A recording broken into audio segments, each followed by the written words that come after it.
What is up, everybody? Happy Monday morning. Welcome to the Monday Market Update. My name is Sean Grapevine. I am a co-branch manager of the one of the many Atlanta, Georgia branches here at UMortgage, and I am joined this morning, as with every Monday morning, by the man whom Jerome Powell calls to have a bedtime story read every night. His last name is Koenig, which means king in Old German, but he's the Sultan of secondary, and he's the emperor of our hearts. He's the Mac of the rate stack. He's the taste tester of each investor. He's the Baron of Bips. He's the Titan of the 10-year. It's the awesome Austin Koenig. Welcome, Austin. Sean, thanks for the intro. We got a big week ahead of us. Can't wait to get into another Monday market update. So it's always good spending time with you on a Monday. It's the best way to start the week. Yeah, so I think, just obviously I know a lot of you guys tune into this, whether you tune in live or watch it later on in the day. We got some other great, things that are coming on this week, especially in terms of just talking about the markets, right? So tomorrow, I really encourage everyone to, tune into John Tuhig, his presentation, and he's doing it just for our company. He's actually a really big, voice when it comes down to anything to do with loan trading. So he does focus on mortgages, as mortgage is really the biggest loan product out there, right? But at the end of the day, he's director of whole loan trading at Raymond James, and so they make markets for a lot of lenders. But lenders isn't just siloed to maybe someone that's a correspondent lender. It's actually credit unions, banks. They even work with different loan products such as like solar or auto, and they have a lot of knowledge and boots on the ground in terms of what these people who are trying to make markets and this stuff are going through, and is a really unique perspective. As you said, tons of years of experience, and it'll be interesting to see his take on the housing market and all the good stuff. So definitely tune into that. And I also have a capital markets Q&A on Friday. I'll have a special guest with me as well for that to go over credit unions, Matt Anderson. And we'll touch on, obviously, recap of the Fed and all the good stuff. So a lot of good stuff coming your way this week.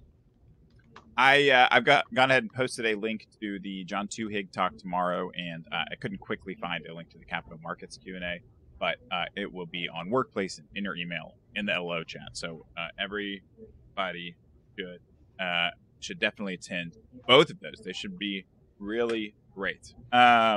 Thanks for always making yourself available for the capital markets Q&As. Those are so helpful.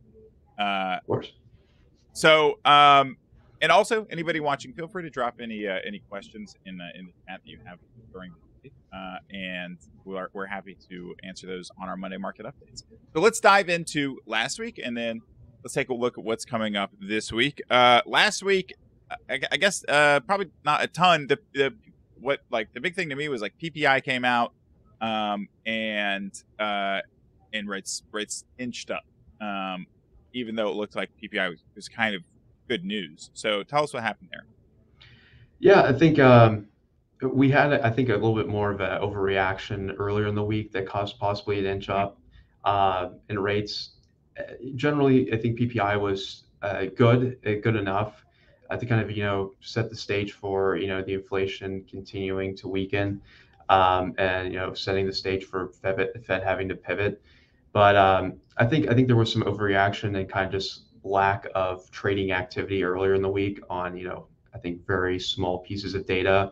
Generally, December's kind of a slower month in the secondary markets, and a lot of people that are doing deals or securitizations kind of just close up activity for the month, or kind of wind down their trades and activities to get ready for the new year. So there's not a huge amount of, volume is making some of these moves, which can kind of make it look like, hey, why did the market react like this?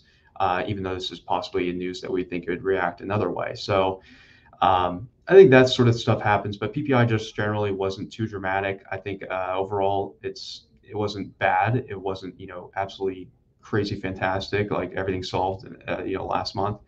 I think generally we're seeing fairly good numbers come through, but CPI is what everyone's looking at this week. So I don't know if you want to talk about that next. I've never been more excited for a piece of financial news in my entire life. I don't know why.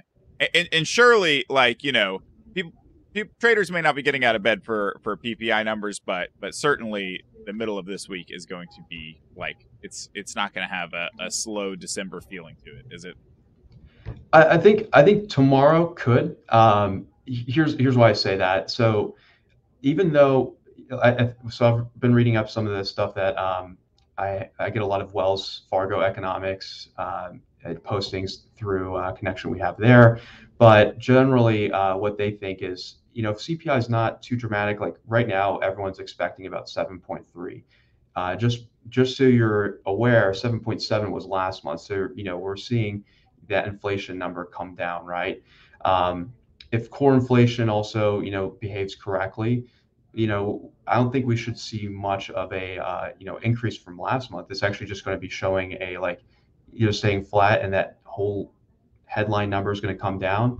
But on top of that, everyone's waiting for what Jerome Powell thinks, on Wednesday afternoon. That's actually when the markets might really move, because that the data's there.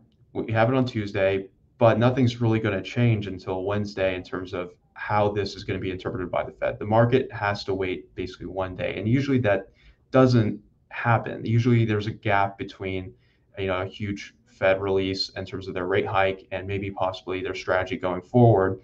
Oftentimes, we have CPI and we let the market just figure it out for themselves. So, while there could be, a dramatic move on Tuesday, I think a lot of it could be subdued based off of anticipation for Wednesday and what Wednesday afternoon has to bring. For sure, for sure. So, big week, more exciting than the World Cup for us. So, what about the actual timeline on Tuesday and Wednesday? What time should we expect CPI data tomorrow, and what time should we expect, like, Jerome, Mr. Powell, your buddy, to close his remarks? So so the timeline here is just going off of Eastern time.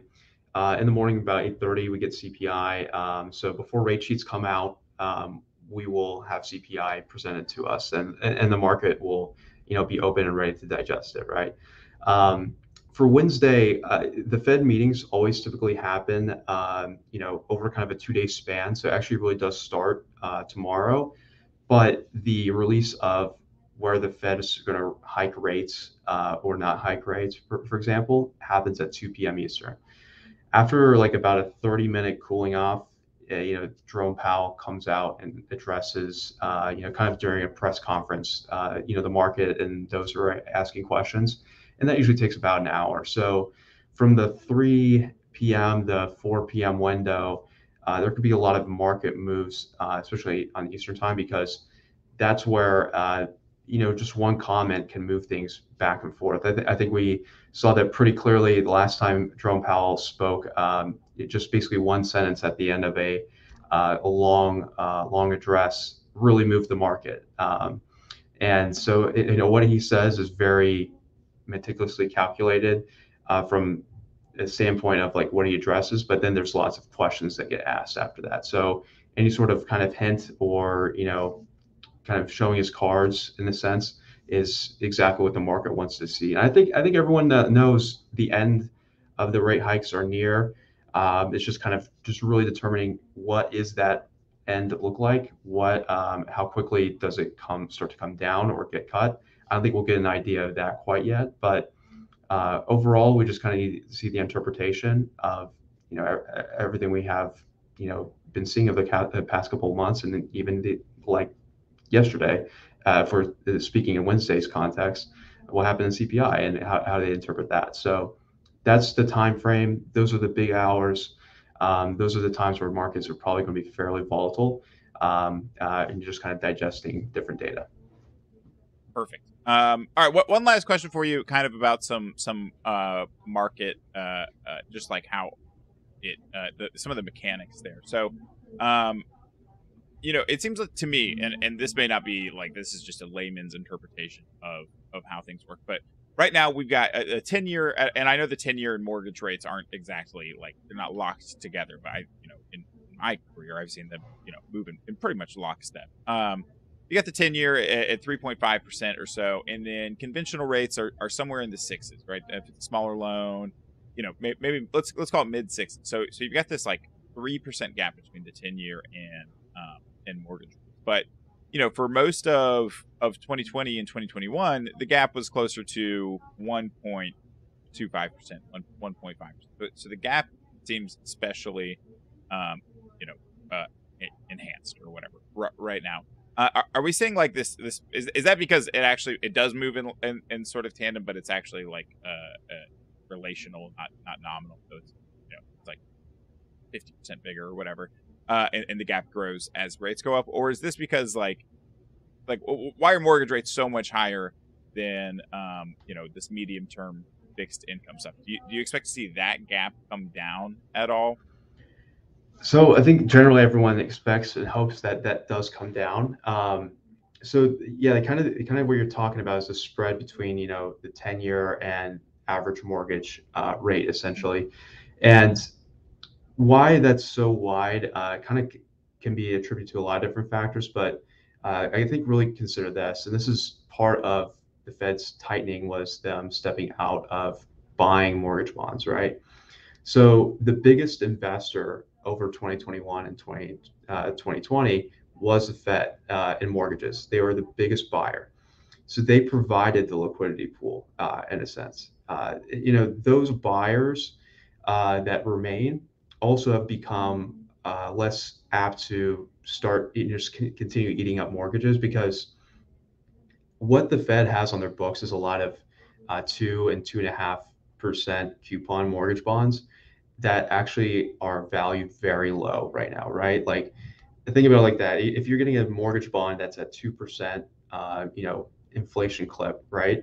Oh, not inflation clip, sorry, interest rate clip. You're actually getting such a discounted value to what you could even just put like your own dollars in a high yield savings account. It's Right. actually like it's insane. It's a bad investment, right?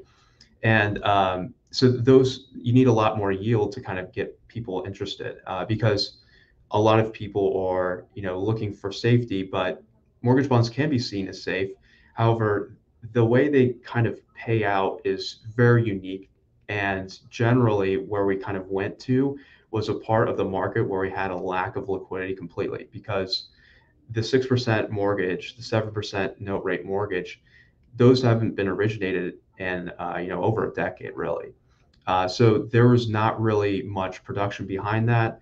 The way to hedge it was not very, I would say structured. Even today, it's still very messy in that secondary market. So there's a lot of kind of volatility that happened, and mortgages are not good for volatility. Especially investing it. Think about it like this too. If you have a regular rate lock that happened in, let's say, April, um, you locked it for 60 days, and then you basically are going to June to fund it.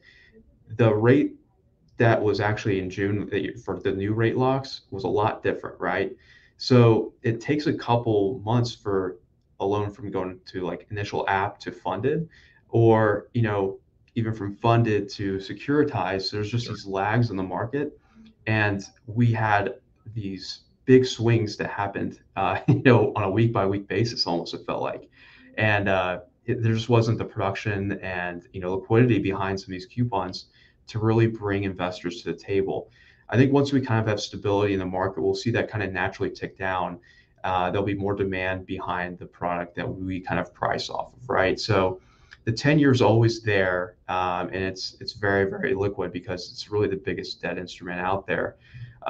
But on top of that, we had an MBS that was kind of all over the place depending on when it was produced this year.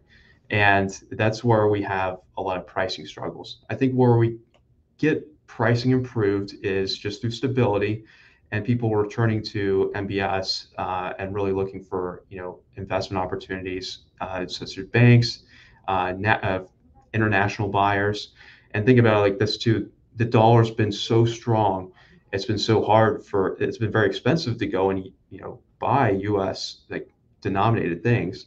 If the dollar's starting to weaken, that's actually good news for that space as well, because their foreign denominated currency is going to have a lot more juice behind it. So we need kind of those investors to come back to the market and feel like they're able to go out and buy it. But we know the Fed's not going to be able to be there to kind of rake up any sort of loose ends. It's just going to be the market, the true market, and that's where there's been a lot of like lack of interest, I guess you could say. But just providing that No pun interest, intended. yeah, there's been a lot of interest rates, but not a lot of demand, I guess you could say, for the investors. So once we just get investors kind of healed up and ready to buy this stuff, a little bit more of a normal market, we'll have pricing improved. It's just going to be kind of a symbiotic thing, but it takes time to heal, and it takes time in the mortgage market to get back to normal. You heard it here first, folks. Don't buy your loved ones jewelry, clothes, toys, anything like that for Christmas. Buy them a mortgage-backed security. Let's get some demand back into the market, get some liquidity back, and you can do your part over Christmas to bring liquidity back to the market and drive these interest rates down. So if everybody out there, all 23 people watching this, buy a mortgage-backed security, we should be able to fix this. Yeah, no problem. You can buy them from John Tuhig. You can just follow up him after the call. Attend tomorrow. Link in the comments and buy one directly from him. You'll be good to go. Exactly. Well, thanks as always, Austin. Guys, don't forget John Tuhig tomorrow. Capital Markets Q&A on Friday. What time on Friday? I think it's about 11 a.m. So we'll make sure to get that in the workplace and get you guys the link. But thank you so much for tuning in. It's great talking as always. Thanks, Austin. Have a great day, everybody.